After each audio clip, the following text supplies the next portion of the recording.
Okay, so we are going to begin our weaving process. This is a scrap of fabric that I have cut out from a fabric sample book. So on mine you can tell the edges here, here, and here are all this nice pretty zigzag pattern, but down here it's not because this is where I had to cut it. So if this bothers you that they're not all the same, go ahead and trim off these zigzags to make it flat, but it doesn't bother me, so I'm just going to leave it. Now on the back of it, you might have this on the back. This is just like a piece of paper. It's quite hard to get off, so I'm just going to leave it there. Okay, so we have it like this in front of us. You want to take the bottom, fold it to the top. Okay, so I'm looking at the underside of the fabric. And I'm going to take my ruler and I'm going to come down just a little bit, like right there. And I'm going to draw a line. Now I'm using a Sharpie for the camera, so you can see on the camera. You might not want to use a Sharpie, especially if your fabric is really light. You can probably get away with a pencil on really light fabric. On dark fabric, you can try pencil first, see if it works. If not, then go ahead and get a Sharpie out. So you make this horizontal line across the top, and then you're flipping your ruler, and you want to make straight vertical lines that go down.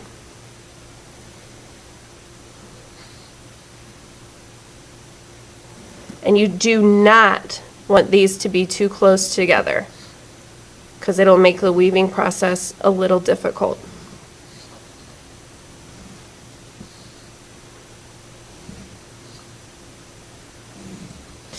Okay, so mine are about an inch apart.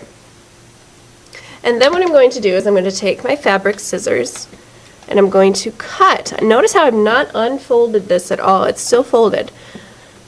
So I'm cutting on a folded piece of fabric. You're going to cut until you hit that horizontal line. Do not go past that line.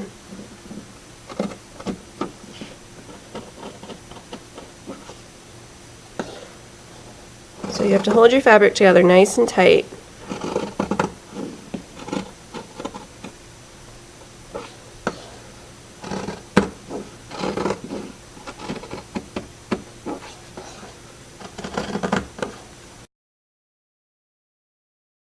That I have cut that out, now I can unfold my fabric, and what you will notice is you've created all these nice little strips.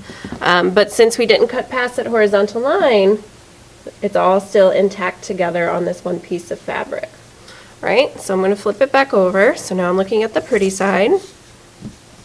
And now you're going to take strips of paper. So I have cut out kind of this textured paper for you. You can use just regular old construction paper. These are old scraps that you can glue on to bigger strips of paper, such as I have done here. That way you have a little more visual interest, a little more stuff to look at. It's up to you, but these become your weft pieces of paper, okay?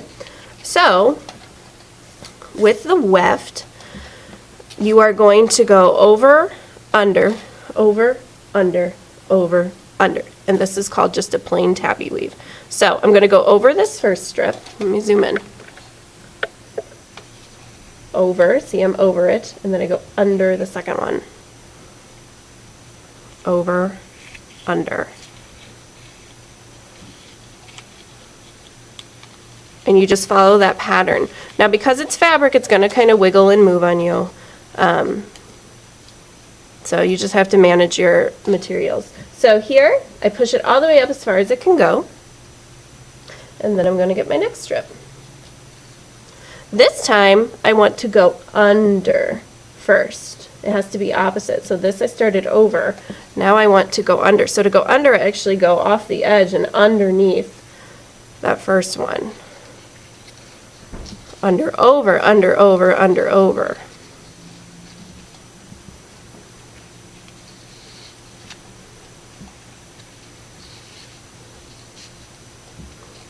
And push that up as far as you can go.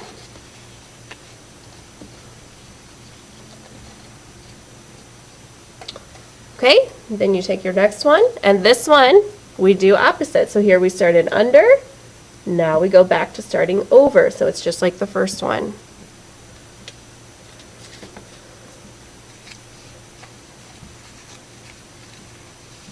And you know you have it correct when it starts to look like a checkerboard. If it's not looking like a checkerboard, then you're doing something wrong. So notice how it's looking checkered. All right, so now I go back to going under first. Under, over. So for instance, if you see like two things lining up right next to each other, you know you've done it wrong somewhere, and you can tell here this is wrong. It needs to look like little squares. So you just go back out, figure out where you messed up, and fix the problem.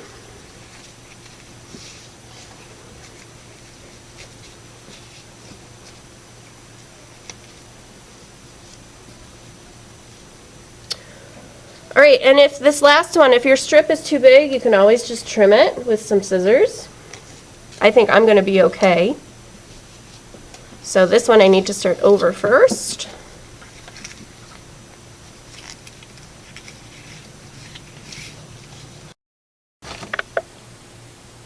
Okay, so here is my weaving. It is all complete. And now what I want to do is I just want to take some glue, and I want to glue down all these edges here. So I'm just going to lift the paper,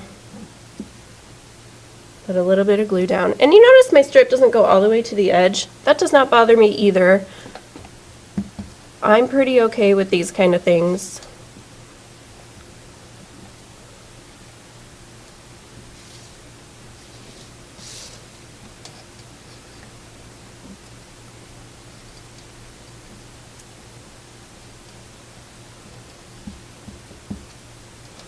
Okay, so I've glued all the edges down on the front. Once that is glued, you do have to flip it over, and you have to glue down those edges on the back. So even on the back it looks kind of cool because you're just seeing the white and the gray. It's very pretty. So here I have to glue down these edges too. Otherwise these will be able just to slide right out. Just wait for this to dry a little bit. And here we have a basic tabby weave using fabric and paper.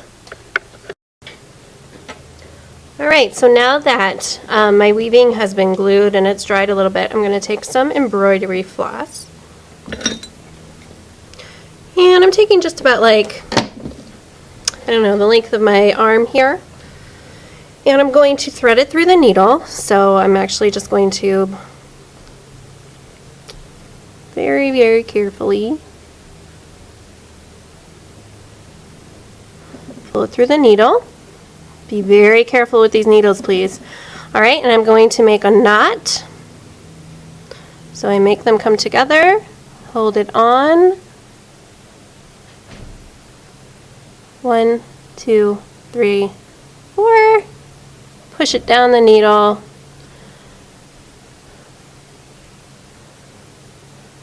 And I have a knot. And I'm going to sew on some buttons. So you want to gather some buttons, and you're going to put them on your fabric, okay? So I'm going to sew this button right here.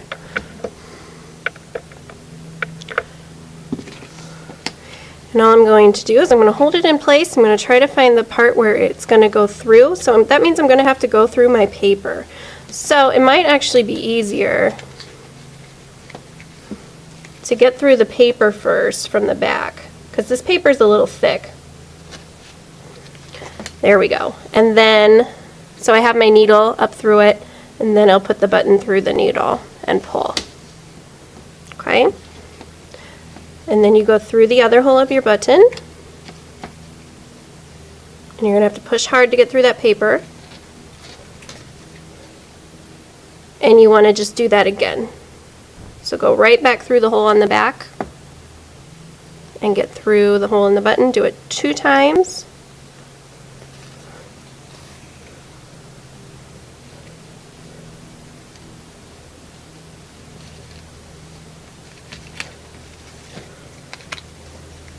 And then you want to knot that off at the back. And all of this is on my snap guide. Pull tight. And then you want to cut that thread off. And now you have a button on here. Okay, and so you can put as many buttons as you want.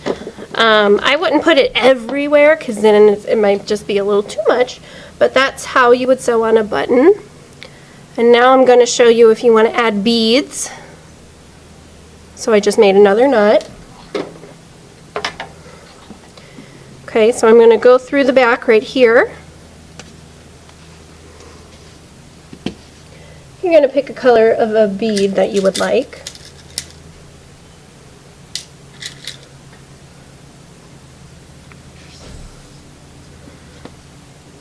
Go right back underneath. So you thread the bead, pull it through like that, and you can tie it in a knot in the back. Or if you want to, you can come back up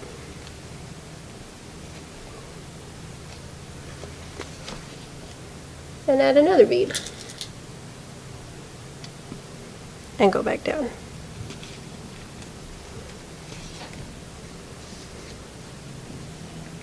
So it's up to you how you want to do that. If you don't want to use beads, you don't even have to use beads.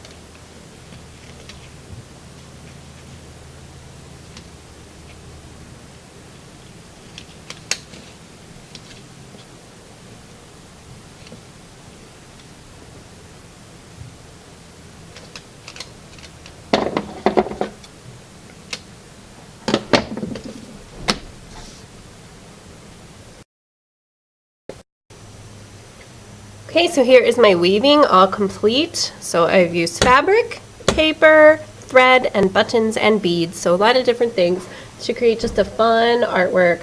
You know, just kind of learning about things that we don't normally do every day in art. So getting out of the painting and drawing and trying out some fibers.